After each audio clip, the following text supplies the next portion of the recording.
नमस्कार, आप देख रहे हैं किसान बुलेटिन। मैं हूं आपके साथ प्राची तिवारी। खबरें तो बहुत हैं, लेकिन चलिए पहले नजर डाल लेते हैं खेती किसानी और गांव से जुड़ी आज की कुछ बड़ी हेडलाइंस पर। मध्य प्रदेश के उद्यानिकी विभाग का बड़ा घोटाला, किसानों को सब्सिडी पर थमाए घटिया किस्म के चाइनीज यंत्र। किसानों के धरने और प्रदर्शनों के बीच लोकसभा में पास हुए कृषि उपज खरीद बिक्री संबंधी विधेयक। ड्रिप सिंचाई योजना का लाभ लेने के लिए अभी पंजीयन कराएं। बिहार सरकार दे रही है 90% तक अनुदान। मध्य प्रदेश के उद्यानिकी विभाग का एक बड़ा घोटाला सामने आया है, जहां किसानों को सस्ती दरों पर कृषि मशीनरी उपलब्ध कराने की सरकारी योजना में सेंध लगाते हुए विभाग द्वारा सब्सिडी का पैसा किसानों के खाते में न डालकर सीधे कंपनियों को भुगतान किया गया है और किसानों को घटिया क्वालिटी के उपकरण उपलब्ध करवाए गए हैं। वहीं एक दूसरे मामले में करोड़ों के पौधे लगाने की बात कही गई थी, लेकिन हकीकत में ये पौधे लगाए ही नहीं गए। सिर्फ कागजों पर ही दिखा दिया गया है कि पौधे लगाए गए हैं। इस घोटाले के तार गुजरात, छत्तीसगढ़ से होते हुए मध्य प्रदेश से जुड़े हुए बताए जा रहे हैं। आपको बता दें कि केंद्र सरकार की इस योजना में नियमों के मुताबिक डीबीटी पंजीयन और सत्यापन के बाद किसानों को रजिस्टर्ड कंपनियों के कृषि यंत्र खरीदने को कहा जाता है। उसके बाद सब्सिडी की रकम सरकार की ओर से किसानों के खाते में डाली जाती है, लेकिन यहाँ सस्ते और घटिया कृषि यंत्र किसानों को दिए गए हैं। उद्यानिकी विभाग से यंत्रीकरण योजना में किसानों के लिए पहली बार ट्रैक्टर विद रोटोवेटर की जगह पावर टिलर और पावर वीडर खरीदे गए थे। सरकार को भनक लगते ही इस पर जांच कमेटी बना दी गई, जिसमें सामने आया कि ये कृषि यंत्र चाइना की घटिया कंपनियों द्वारा बनाए गए हैं, जिनकी कीमत 20 से 50 हजार रुपए है, जिन्हें विभाग द्वारा दोगुने दामों पर खरीदा गया है। वहीं कृषि मंत्री कमल पटेल का कहना है कि नियम के मुताबिक जिन कंपनियों से यंत्र किसानों को दिए जाते हैं उनके नाम भारत सरकार की सूची में होने चाहिए। उनकी बाकायदा टेस्टिंग की जाती है, लेकिन इनके नाम तो भारत सरकार की सूची में है ही नहीं। फिलहाल जांच चल रही है, गलत करने वाले सब जेल जाएंगे। सोमवार को किसान केंद्र सरकार द्वारा लाए गए 3 अध्यादेशों के खिलाफ सड़कों पर उतरे। दिल्ली में धरना प्रदर्शन करने पहुंचे किसानों को दिल्ली यूपी बॉर्डर पर ही रोक दिया गया। मेरठ में भी किसानों का रोष देखा गया, जहां किसानों ने कलेक्टर ऑफिस में तोड़फोड़ की और मेरठ से लखनऊ तक पैदल मार्च निकालने की बात भी कही। इसके अलावा भी देश के कई हिस्सों में विरोध प्रदर्शन और रैलियां निकाली गई। यहाँ तक कि किसानों पर लाठीचार्ज भी किया गया, लेकिन इन सब के बावजूद लोकसभा में ये तीनों विधेयक प्रस्तुत किए गए और इन्हें पास भी कर दिया गया। इन विधेयकों के पास हो जाने के बाद किसान अब अपनी उपज अन्य राज्यों में भी बेच सकेंगे। इसके अलावा अब प्राइवेट मंडियां भी बनाई जा सकेंगी। मध्य प्रदेश राज्य में सरकार द्वारा निजी कृषि मंडी खोलने को लेकर प्रक्रिया भी शुरू कर दी गई है। आपको बता दें कि किसान संघर्ष समन्वय समिति ने जंतर मंतर पर धरना दिया।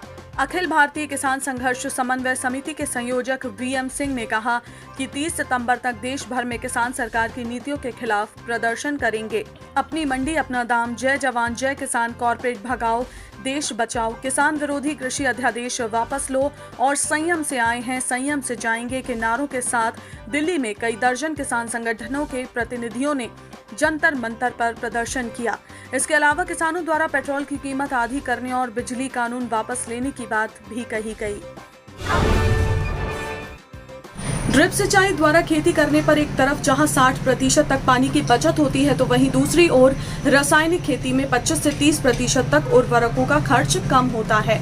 साथ ही उपज भी अच्छी प्राप्त होती है। इसी को देखते हुए केंद्र सरकार द्वारा प्रधानमंत्री कृषि सिंचाई योजना चलाई जा रही है, जिसके तहत किसानों को अनुदान दिया जाता है। अनुदान की राशि अलग अलग राज्यों में अलग अलग होती है। बिहार राज्य सरकार द्वारा किसानों को ड्रिप सिंचाई प्रणाली पर 90% तक का अनुदान दिया जा रहा है। अनुदान की राशि अलग अलग राज्यों में अलग अलग होती है। बिहार राज्य सरकार द्वारा किसानों को ड्रिप सिंचाई प्रणाली पर 90% तक का अनुदान दिया जा रहा है। इच्छुक किसान योजना का लाभ लेने के लिए ऑनलाइन आवेदन कर सकते हैं। इसके लिए किसान को पहले आधार कार्ड से बिहार एग्रीकल्चर डीबीटी में पंजीयन कराना जरूरी है। डीबीटी में पंजीयन कराने पर 13 नंबर का एक पंजीयन नंबर दिया जाएगा। फिर उस नंबर से इस योजना के लिए आवेदन कर सकते हैं। किसान उद्यानिकी बिहार के पोर्टल horticulture.bihar.gov.in पर आप आवेदन कर सकते हैं। एक बार डीबीटी में पंजीयन करने पर किसान को आगे के सभी योजना के लिए आवेदन करने की सुविधा उपलब्ध हो जाएगी। ध्यान रखें कि आवेदन करने से पहले इसके नियम व शर्तें ध्यानपूर्वक पढ़ लें या योजना की विस्तृत जानकारी प्राप्त करने के लिए सहायक निदेशक उद्यान, प्रखंड उद्यान पदाधिकारी या निबंधित कंपनियों से पता कर सकते हैं। संसद में विधेयक बिल पास होने के बाद केंद्रीय कृषि मंत्री नरेंद्र सिंह तोमर द्वारा किसानों को संबोधित करते हुए एक ट्वीट लिखा है, जिस पर लोगों की मिली-जुली प्रतिक्रियाएं देखी जा रही हैं, जिसमें उन्होंने लिखा है कि किसानों का मूल्य आश्वासन अनुबंध एवं कृषि सेवाएं विधेयक 2020 कृषि का जीवन बदलने वाला विधेयक है। इस विधेयक के बाद निजी निवेश किसान के खेत तक पहुंचेगा, किसान को उत्पादन का उचित मूल्य भी मिलेगा। किसानों की आमदनी बढ़ाने, ताज़ा फल और सब्जियों को सही वक्त पर मंडी तक पहुंचाने के मकसद से किसान रेल की शुरुआत की गई। इससे किसानों की लागत कम होगी, साथ ही शहरों तक ताज़ा सब्जियां जल्द पहुंचेंगी। 11 अगस्त को दक्षिण भारत से सब्जियां और फल लेकर पहली किसान रेल जो है वो दिल्ली पहुंची। किसान रेल आंध्र प्रदेश के अनंतपुर से दिल्ली के आदर्श नगर रेलवे स्टेशन पर पहुंची, जिसमें 332 टन फल और सब्जियां लाई गई थी। 7 अगस्त को पहली किसान रेल महाराष्ट्र के देवलाली से बिहार के दानापुर के बीच शुरू की गई थी। पहले से हफ्ते में एक बार ही चलाया जाना था, लेकिन मांग बढ़ने के बाद इसे हफ्ते में 2 बार चलाया जा रहा है।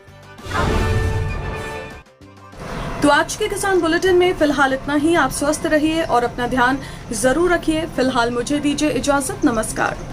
अगर आप चाहते हैं कि ग्रीन टीवी इसी तरह से किसानों को सशक्त करने के लिए कार्य करता रहे, तो आप भी इसमें अपना सहयोग दे सकते हैं। डिस्क्रिप्शन पर जाकर दिए गए लिंक पर क्लिक करें, पेटीएम करें, NEFT और क्रेडिट कार्ड के जरिए भी आप हमें सहयोग दे सकते हैं। अगर आप हमारा ये वीडियो YouTube पर देख रहे हैं तो हमारे चैनल को सब्सक्राइब करें और अगर FB पर देख रहे हैं तो इसे लाइक करें और शेयर करें।